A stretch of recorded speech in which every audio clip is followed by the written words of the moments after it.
गजेंद्र मोक्ष कथा। पितृपक्ष में गजेंद्र मोक्ष का नियमित रूप से निरंतर पाठ करने से पितृ खुश होते हैं और परिवार में आने वाले सभी दुख तकलीफ मुसीबतों से भगवान छुटकारा दिलाते हैं और हमारी सभी आर्थिक सभी समस्याओं को दूर करते हैं, पारिवारिक क्लेश को दूर करते हैं। तो गजेंद्र मोक्ष कथा का पाठ निरंतर करना चाहिए। पितृ श्राद्ध के दिनों में तो इसका निरंतर पाठ करने से बहुत ही ज़्यादा फल मिलता है, पितृ खुश होते हैं और हमारे पास किसी प्रकार का कोई कर्ज है वो सब दूर होता है। श्री गजेंद्र मोक्ष कथा। श्री सुखदेव जी ने कहा, यो निश्चित कर व्यवस्थित मति से मन प्रथम हृदय से जोड़ लिया, पूर्व जन्मों में अनुशिक्षित इस परम मंत्र का जाप किया। गजेंद्र बोला, मन से है ओम नमन प्रभु को, जिससे यह जड़ चेतन बनता, जो परम पुरुष, जो आदि बीज, सर्वोपरि जिसकी ईश्वरता, जिसमें जिससे जिसके द्वारा जग की सत्ता, जो स्वयं यही, जो कारण कार्य परे सबके सबके, जो निजभु आशरण्य वही, अपने में ही अपनी माया से ही रचे हुए संसार को हो कभी प्रकट अंतरहित कभी देखता उभय प्रकार, जो अविद्रक साक्षी बनकर जो पर से भी सदा परे है, सो स्वयं प्रकाशक अपना मेरी रक्षा आज करे। लोक लोकपालों का इन सब के कारण का भी संहार कर देता संपूर्ण रूप से, महाकाल का कठिन कुठार अंधकार तब छा जाता एक गहन गंभीर अपार, उसको पार चमकते जो विभूले वे आज मुझको आज समार। देवता ऋषि लोग नहीं जिनके स्वरूप को जान सके, फिर कौन दूसरा जीव भला जो उनको कभी बखान सके, जो करते नाना रूप धरे लीला अनेक नट तुल्य बचा है, दुर्गम जिनका चरित सिंधु वे महापुरुष ले मुझे बचा। सो जो साधु स्वभावी सर्व सुहृद वे पुनि गण भी सब संग छोड़, बस केवल मात्र आत्मा का सब भूतों से संबंध जोड़, जिनके मंगल में पद दर्शन की इच्छा से वन में पालन करते आलोक व्रत का खंड वे ही मेरे अवलंबन, जिसका होता है जन्म नहीं केवल भ्रम से होता प्रतीत, जो कर्म और गुण दोष तथा जो नाम रूप से है अतीत, रचनी होती जब सृष्टि किंतु जब करना होता उसका लय, तब अंगीकृत कर लेता इन धर्मों को वह यथा समय, उस परमेश्वर उस पर ब्रह्म उस अमित शक्ति को नमस्कार, जो अद्भुत कर्मा जो अरूप फिर भी लेता बहुरूप धार परमात्मा, जो सबका साक्षी उस आत्मदीप को नमस्कार, जिस तक जाने में पथ में ही जाते मन वाणी चित्तहार बन, सतोगुणी सुनिवृत्ति मार्ग से पाते, जिसको विद्वजन जो सुख स्वरूप निर्वाण जनित, जो मोक्ष धाम पति उसे नमन, जो शांत स्वभाव घोर जड़ रूप प्रकट होते तीनों गुण धर्मधार, उन सौम्य ज्ञान रूप निर्विशेष को नमस्कार है। नमस्कार सबके स्वामी सबके साक्षी क्षेत्रज्ञ तुझे है नमस्कार, हे आत्मूल हे मूल प्रकृति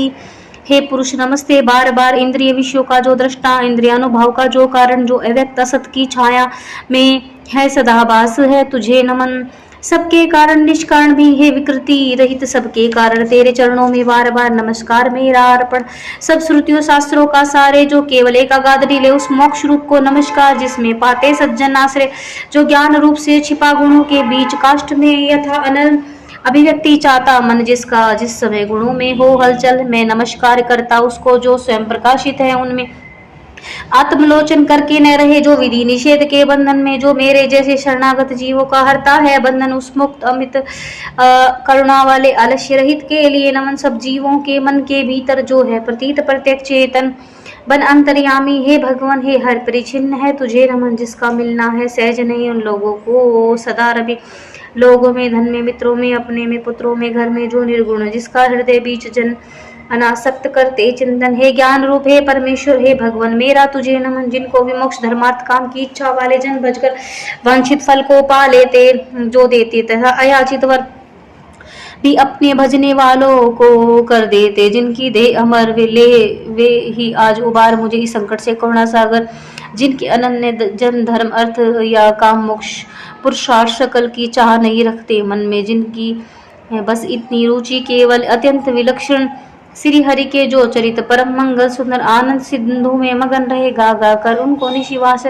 जो अविनाशी जो सर्वव्याप्त सबका स्वामी सबके ऊपर अव्यक्त किंतु अध्यात्म मार्ग के पथिकों को जो है गोचर, इंद्रियातीत अति दूर सदृश जो सूक्ष्म तथा जो है अपार, कर कर बखान में आज रहा उस आदि पुरुष को ही पुकार उत्पन्न वेद ब्रह्मादिदेव, ये लोग सकल चर और अचर होते, जिसकी बस वल्लभ कला से नाना नाम रूप धरकर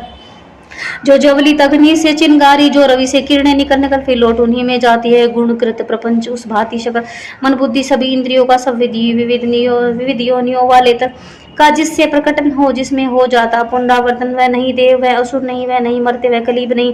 वह कारण तथा कार्य नहीं, गुण धर्म पुरुष या जीव नहीं, जिसका कर देने पर निश्चय जो कुछ रह जाता शेष वही जो है अशेष, वो प्रकट आज हर ले मेरा सब क्लेश। यही कुछ चाह न जीवित रहने की, जो तमसावरत बाहर भीतर ऐसे हाथी के तन को क्या भला करूंगा मैं, रख कर इच्छा इतनी है बंधन जिनका सुदृढ़ काल से भी टूटे, आत्मा की जिससे ज्योति ढकी अज्ञान मेरा वही छूटे।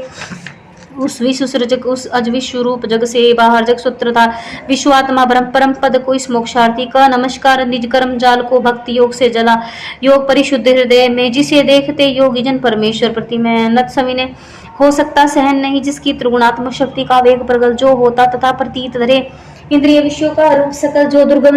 उन्हें मलिन विषयों में जो कि इंद्रियों के उलझे शरणागत पालक अमी शक्ति है। बार बार प्रणाम तुझे अनविज्ञ जीव, जिसकी माया कृत अहंकार द्वारा ऊपर निज आत्मा से मैं उस दुरंत महिमा में प्रभु के शरणागत। यह निराकार वपु भेद रहित की स्तुति गजेंद्र वर्णित सुनकर आकृति विशेष वाले रूपों के अभिमानी ब्रह्मादि अमर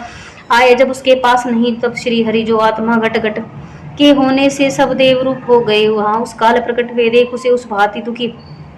उसका ये अर्थ स्तोत्र सुनकर मनसी गति वाले पक्षीराज की चढ़ी पीठ ऊपर सतवर जहाँ पहुंचे था गजराज, जहाँ निज कर में चक्र उठाए था, तब जगन निवास के साथ साथ सुर भी स्तुति करते आए थे। अतिशय बलशाली गराजी से था पकड़े सरोवर में